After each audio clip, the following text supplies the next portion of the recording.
आज मेरा ओपीडी में एक 65 बरस उम्र की मैया आई थी और उनको क्या समस्या थी कि ये गर्दन में दर्द होना, यहाँ की जो मसल थी इसमें पेन हो रही थी एक दिन से, कल से, और वो अचानक हो गई। और वो ऐसे या फिर ऐसे she was not able to move like this because of the spasm of this cervical muscles. Spasm में चला गया था और मैंने जब ऐसे पाल्पेट करने की कोशिश की तो उनको बहुत दर्द हुई। और I told her to move like this, she was not able to do that. तो अचानक जब ऐसा लक्षण हो तो क्या क्या पॉसिबिलिटी हो सकती है? एक तो हो सकती है आपकी सर्वाइकल डिस्क हर्निएशन। जब डिस्क हर्निएट करती है तो उसके रिस्पॉन्स में यहाँ की मसल सब स्पाजम में चले जाती है।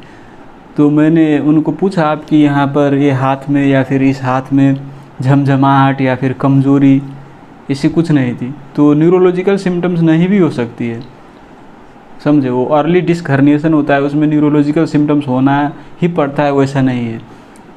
तो एक पॉसिबिलिटी डिस्क हर्निएशन होगी। दूसरी पॉसिबिलिटी वर्टेब्रल फ्रैक्चर हो गई।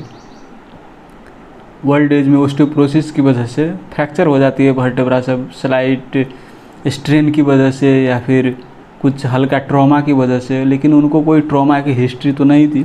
तीसरी पॉसिबिलिटी, अब कुछ काम करते वक्त क्या होती है कि ये मसल सब है जो यहाँ की वो स्ट्रेन हो जाती है और स्ट्रेन की वजह से भी हो सकती है वो, तो फिजियोथेरेपी से ठीक हो जाती है।